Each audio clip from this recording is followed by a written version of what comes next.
Hey guys, what's up? Welcome back to another episode of The Wandering Vegan. So I just got back from my walk with Mr. Benny. I can't really tell if it's gonna start pouring down rain because when you look off into the distance, it looks like I'm about to be in the movie Twister. But then right above us, it's clear skies. So we didn't really want to get caught out in a thunderstorm, so we came back, but we probably did a mile or something, you know, nothing too bad. But I'm gonna make my dinner. And I'm gonna go over how I feel counting my macros and if I think that it's working and what I like or what I dislike about it. So for dinner, I'm gonna have some lentils. I've been soaking these all day, so you could actually bite right into these right now, but I'm gonna stick them in a pot and boil them up just to warm them up a little bit. But yeah, they are nice and soft right now. Next, I'm going to cut up these potatoes. Don't go away from me. And I'm going to make them into french fries. Alright, so I have all of my potatoes chopped up and I just put them on parchment paper. I highly recommend that because sometimes if you don't put on parchment paper, it really sticks to anything else, so try and do that. And I'm actually going to put a little bit of Italian seasoning on mine because tonight they're going to be with some spaghetti sauce and some things. So that's just what I'm going to do for now. A lot of times I'll put garlic salt or something like that on there. Just try not to use anything that has way too much sodium in it. Otherwise, put whatever herbs and spices you want on it. Just set the oven at 400 and go ahead and get her started. Alright guys, so now we have our potatoes popped in. It's not going to take very long for our lentils to cook because they're already soft, so we really just need to warm them up. And I want to say the potatoes, I don't know how long they take, maybe 15 minutes. Honestly, while they're cooking, I just always check on them. And when they start to get just a little bit brown on the outside and they're warm, I check one, see if it's done. You know, you can just, you can either just break it open or you can just, eat one, see if it's done. I'm not going to give you a specific time because when you cut them, you can cut them in all different slices and everything, so just feel it out. Next, I always have 100 grams of asparagus for dinner. This is 101, so I'm very close. So that's good enough. I normally always actually grill my asparagus, but today I'm not going to because it's raining outside, so I'm just gonna pop it in the oven with everything else. And again, when you think it's done, then it's probably done. Cook it to how you like it. No specific time. Obviously, these are a little bit skinnier, so they don't take very long at all. So you wanna put these well in after you put your potatoes in, if you have skinny ones, that is.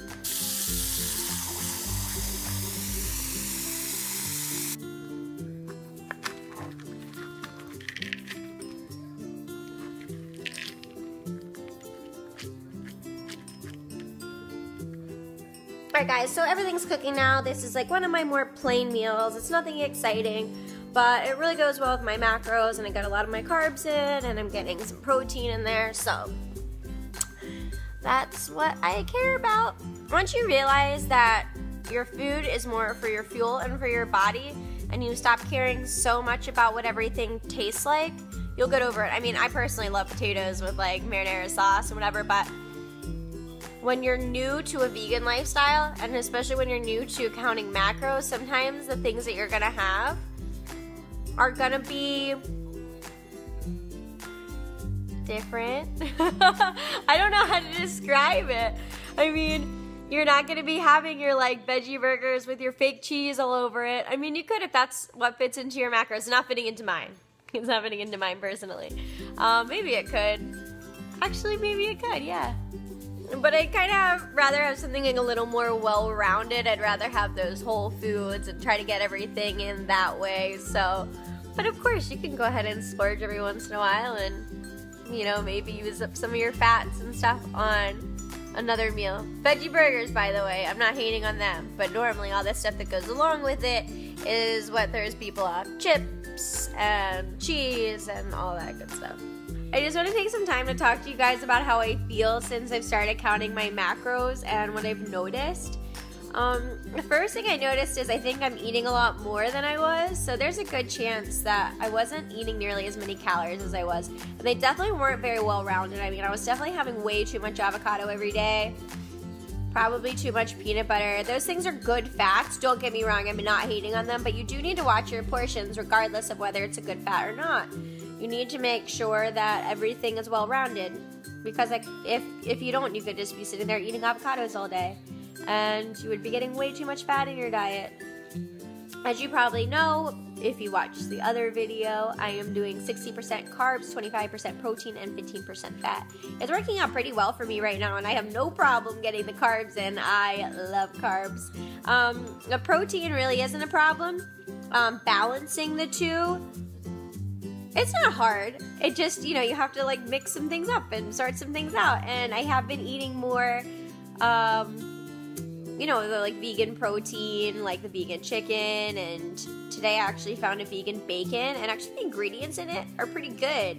So even though it's processed, I'm all for it. I don't mind eating that stuff. You just have to watch what's in it. And the fat, I've actually been lower than 15% almost every day on the fat. But to be honest with you, if I go too low on the fat, I just have no energy at all. I'm just like done. Earlier today, I hadn't had any fat at all, and then I hadn't had it since the morning before.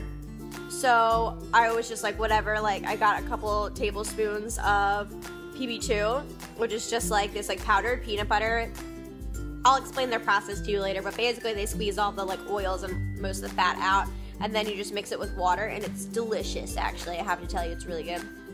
Anyway, just had a couple tablespoons of that, and it made me feel a little bit better.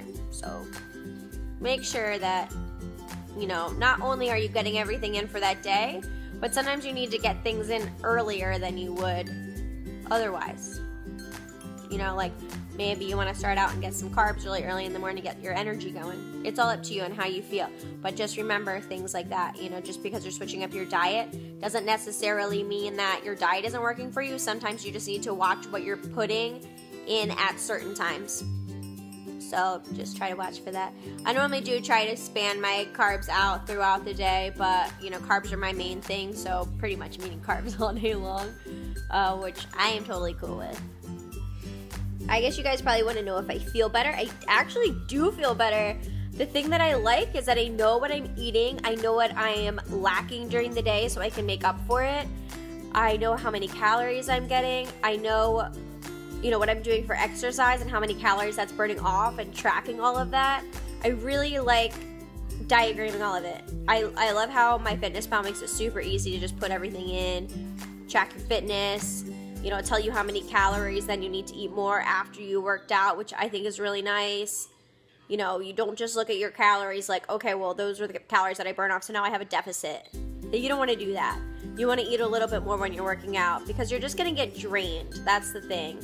It's hard for me to reach my 1,200 calories, to be honest with you, but I'm getting close. But I feel like I'm eating a lot of food. But that's good. It's good to eat a lot of food, but I get full. That's the only problem, is that I personally get full. And of course, I'm not like promoting eating less calories than are suggested. I'm not promoting that at all, but just eat what makes you feel good. Eat what makes you feel full. And I'm eating a lot of food right now, so I'm definitely like satiated. I'm gonna start sharing more like full days of meals with you guys, so you can get like a really good idea of what I'm actually eating. I'm a small girl, like I've said, I'm 5'1". I have a desk job. I do a fair amount of exercise, probably like 4 or 5 days a week. I'll do like a half an hour to an hour of exercise. So when you make up your plan and when you do your macros and when you're doing your calories, make sure you're doing it for your height, for your weight, for you. Don't just follow what someone else is doing, because my lifestyle could be completely different from yours. And, some of the girls that I follow and they do their macros, their lifestyle is completely different from mine. They're working out all day. So obviously, they're going to need a lot more fuel for their body than I'm going to need for someone who's just sitting at a desk all day long. So you have to take a lot of things into consideration. And that goes for any time you're watching what someone's doing for their fitness and, for their diet and whatever. You need to make sure that you're doing what's right for you and your lifestyle. And if you're not doing what's right for your lifestyle, chances are you're just going to fall off of it anyway. So just don't bother. Just make sure it's something that's sustainable for you. Alright, so now I'm just waiting on my potatoes to be done. I do want to give you guys one tip while we're waiting on those potatoes to be done. Always, always, always, always do your macros the day before. At least the day before. Try to even plan out your whole week of what you're gonna have, so that way you know exactly what you're getting yourself into. You can just go ahead and look on there. You don't have to think like, well, I had this for this meal, so my dinner's gonna end up being nothing. Make sure that when you plan out your meals that, again, it's well-rounded, that you're not gonna like eat a huge lunch and then not be able to have really, anything consistent for dinner. Like for lunch today, I had like a cup of brown rice with some veggie chicken on it and this like sauce. It was super good. And I had a vegetable with it and some greens. And then tonight, like I'm having my potatoes, my lentils, and my asparagus with, some red sauce on it. And then I also get to eat, because I didn't have breakfast, I had my protein shake for breakfast, which is what I normally do. But then I have like a dessert of like the whole grain waffles and the peanut butter and strawberries and blueberries. And it's delicious. Anyway, you want to make sure that you're not just like going hard on one meal and then the rest of the day you're just like lacking your meals and they suck. Make sure it's very well balanced. So plan out your meals. Plan out your meals, plan out your meals, plan out your meals. Alright, so these are all done. You see they're like a little bit brown. You don't want to get them too well done, but you want them to be soft in the middle. And I just tried them, and they are, so they're delicious. Alright guys, so this is my dinner. As you'll see, it is a nice big portion. Just because you're eating vegan or just because you're counting macros or your calories or anything does not mean that you're eating little skimpy portions. This is a big portion of food. I mean, it's pretty massive, I think. And there's more to come. Alright guys, and this is actually how I finish everything off. That is 2 tablespoons of the PB2 and then some strawberries, so just half a cup of strawberries, 2 tablespoons of sugar-free syrup, and 2 8 whole grain waffles. All vegan, all delicious. This could also substitute as a breakfast with the protein shake, or you can have it as a snack. It's totally up to you.